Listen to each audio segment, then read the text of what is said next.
नमस्कार। नेकपा एमाले पार्टीको मध्य प्रदेशमा मुख्यमन्त्री सरोज कुमार यादवजीको नियुक्ति भइसकेपछि आज नेकपा एमाले पार्टीको संसदीय दलको पहिलो बैठक सम्पन्न भएको छ। म आज मध्य प्रदेशका मुख्यमन्त्री माननीय सरोज कुमार यादवजीसँग आजको छलफलमा के निष्कर्ष निक्लिएको छ त्यही बारेमा जान्न चाहन्छौ। स्वागत छ यहाँलाई। धन्यवाद। अब नेकपा एमाले पार्टीको मध्य प्रदेशमा तपाई मुख्यमन्त्री बनिसकेपछि आज यो पार्टीको पहिलो संसदीय दलको बैठक सम्पन्न भएको छ। यो बैठकमा चाहिँ कुन कुन विषयमा के निष्कर्ष निकल्यो अलिकता विस्तारमा भन्नुहोस्। नेकपा एमाले मध्य प्रदेश सभाको सबैभन्दा ठूलो दल भएको कारणले गर्दा संविधानको धारा 168 को उपधारा 3 अनुसार सबैभन्दा ठूलो दलको हैसियतले दलको नेता म सरोज कुमार यादवलाई मुख्यमन्त्रीमा नियुक्त भइसकेपछि दलले हार्दिक स्वागत गर्यो र मुख्यमन्त्रीले विश्वासको मत प्राप्त गरोस् र यसको निम्ति सिङ्गो दल सम्पूर्ण राजनीतिक दलहरूसँग सहकार्य गर्ने, छलफल गर्ने, सम्पूर्ण मान्यहरूसँग हाम्रो दलको मान्यहरूले सहकार्य गर्ने, छलफल गर्ने र सरकारको सफलताको र यो मेरो नेतृत्वमा बनेको मध्य प्रदेश सरकारको सफलताको शुभकामनाको निर्णय गरेको छ। पहिलो है। त्यसपछि तपाईको हाम्रो यो सरकार विस्तार सम्बन्धी विषयमा हामी नेकपा एमाले संसदीय दलको तर्फबाट अहिले जुन सर्वोच्च अदालतमा 1 गतेको लागि कारण देखाउ आदेश जारी गरेको छ, त्यो संयुक्त इजलासमा त्यो मुद्दा गएको छ। त्यो मुद्दाको अब सकारात्मकै निर्णय आउँछ है, सरकारकै पक्षमा निर्णय आउँछ, किन भन्दाखेरि अन्य प्रदेशहरूको पनि नजिर छ। त्यसैको कारणले गर्दा 1 गते पछि सम्पूर्ण तपाईको चाहिँ नि राजनीतिक दलहरूसँग सहकार्य गरेर र हाम्रो पार्टीको शीर्ष नेतृत्वहरूसँग पनि परामर्श गरेर मन्त्री परिषदको विस्तार गर्ने निर्णय भएको छ। अनि 5 जना सभासदलाई चाहिँ कारबाही भएको छ, पदमुक्त भएको छ। त्यो अवस्थालाई तपाईँ कसरी लिइराख्नु भएको हो? यो पनि मैले तपाईको चाहिँ नि सामाजिक सञ्जालबाटै सुने हो।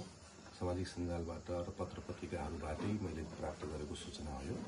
त्यसपछि यो भइसकेपछि म आज खास गरी व्यवस्थापिका र कार्यपालिकाको फरक तपाईको चाहिँ नि कार्यक्षेत्र भएको कारणले गर्दा यो मेरो कार्यक्षेत्रभित्र पर्दैन, सरकारको कार्यक्षेत्रभित्र यो पर्दैन र पनि अहिले भर्खरै म शाहमुखजीलाई भेट्न गएको थिएँ पछिल्लो अवस्थाको बारेमा। मलाई पनि चासो भयो यो।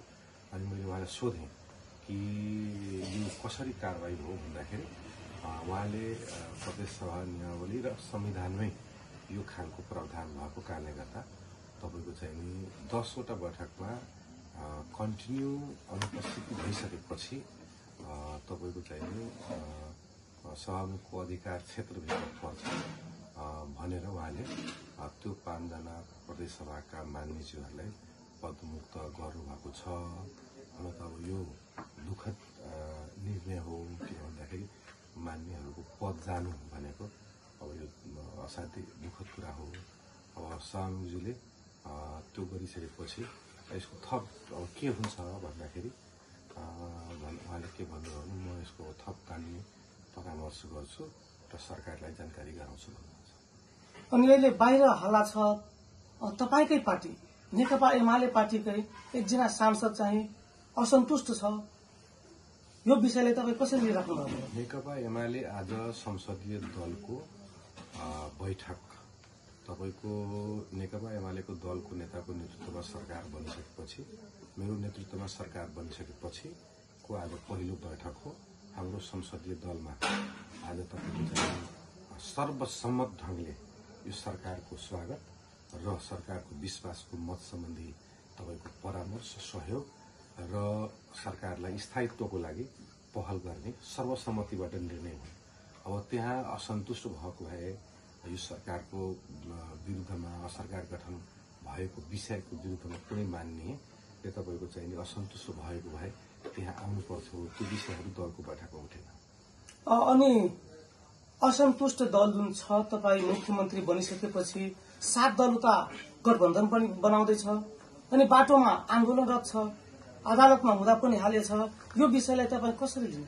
सरकारले यसलाई कस्तो रूपमा लिएको छ भने म आन्दोलनमा रहेका सम्पूर्ण दलहरूलाई म निवेदन गर्न चाहन्छु, म आग्रह गर्न चाहन्छु कि तपाईहरूको जुन माग छ त्यो मागको लागि त न्यायिक पुनरावलोकनको लागि सर्वोच्च अदालतमा अन्तरिम आदेशको लागि निवेदन पनि दिनुभएको छ, मुद्दा पनि बिहान पनि दर्ता गराउनु भएको छ र तपाईँले संयुक्त दलहरूको तर्फबाट तपाईँको चाहिँ नि सर्वोच्च अदालतमा निवेदन दर्ज गराउनु भएको छ। त्यसो भए कारणले गर्दा अब यसमा तपाईँको महत्त्वपूर्ण दलहरू छ, नेपाली कांग्रेस छ, तपाईँको जसपा छ, तपाईँको जनमत छ, माओवादी केन्द्र छ, एकीकृत समाजवादी छ।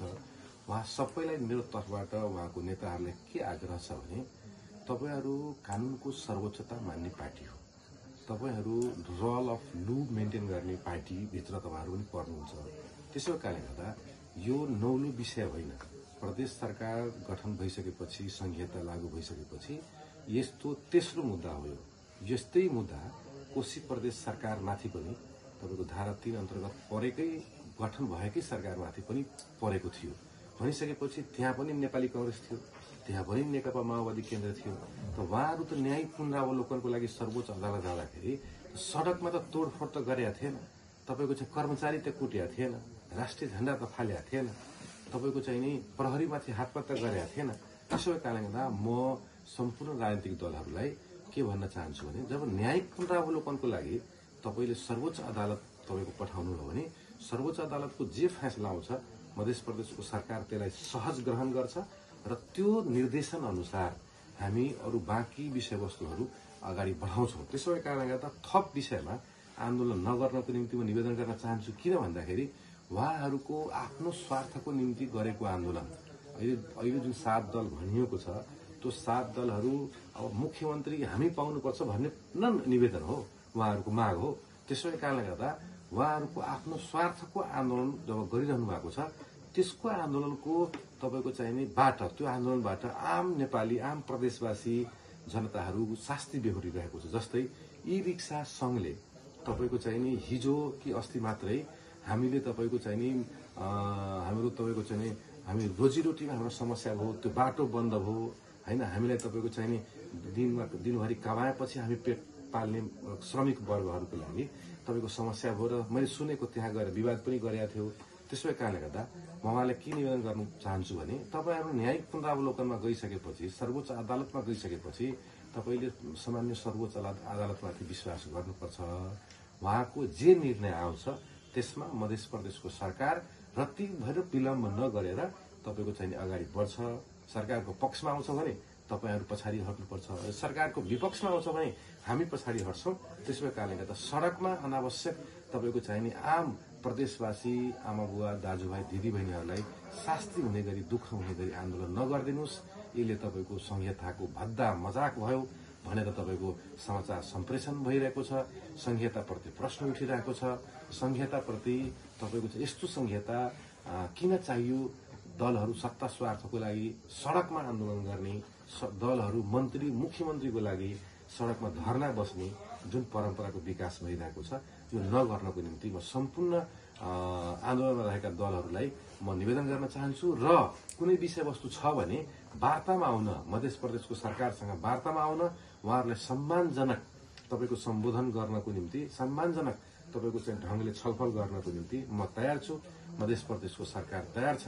त्यसो भए कारणले गर्दा यो वितण्डा यो तपाईँको आम प्रदेशवासी जनता खास गरिकन तपाईँको जनकपुरवासीलाई दुःख दिने गरी, जनकपुरको स्थानीयहरूलाई दुःख दिने गरी, जनकपुरको स्थानीय मजदुर ई रिक्सावाला र अन्य भाडावाला तपाईँको चाहिँ नि जो तपाईँको श्रम गरेर खान्छ तिनीहरूलाई दुःख दिने काम नगर्नुहोस्। मध्य प्रदेश सरकारको तर्फबाट म त्यो निवेदन गर्न चाहन्छु।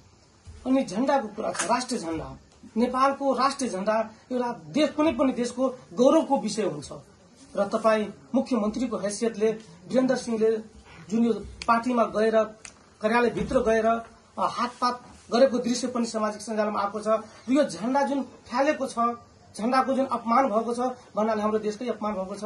र तपाईँ मुख्यमन्त्रीको हैसियतले चाहिँ कसरी लिइराख्नु भएको यो? म तपाईँको त्यो दिनको राष्ट्रिय झण्डाको अपमान, प्रहरीमाथिको मान्यद्वारा गरेको व्यवहार, मन्त्री परिषदको कार्यालयको कर्मचारीमाथि भएको हातपात, मन्त्री परिषदको र विभिन्न मन्त्रालयहरूको कार्यालयको तोडफोड र आज मिथिला बिहारी नगरपालिका वार्ड नम्बर 9 का वडा अध्यक्ष बिन्देश्वर यादवको दिन दहाडे जुन गोली हानेर हत्या गरियो, यो सबै विषयहरूलाई सम्बोधन गरेर मैले भोलि बिहान 10 बजे सुरक्षा समन्वय परिषदको बैठक राखेको छु प्रदेश सरकारको तर्फबाट, र त्यो सुरक्षा समन्वय परिषदको बैठकमा यी सबै विषयहरू छलफल गर्छु। त्यो आज त्यो गोलीकाण्डमा जुन वडा अध्यक्षको हत्या भएको छ, वास्तवमा त्यसको परिवारले चाहिँ न्याय पाउँछ? न्याय कन्फर्म पाउँछ। मध्य प्रदेश सरकार पीडितहरूसँग छ, त्यसो कारणले गर्दा त्यसमा रत्ति पनि शङ्का नगर्नु। त्यो एक्सनमा जान्छ प्रहरी र पीडितले न्याय पाउँछ। हस् सर, धन्यवाद।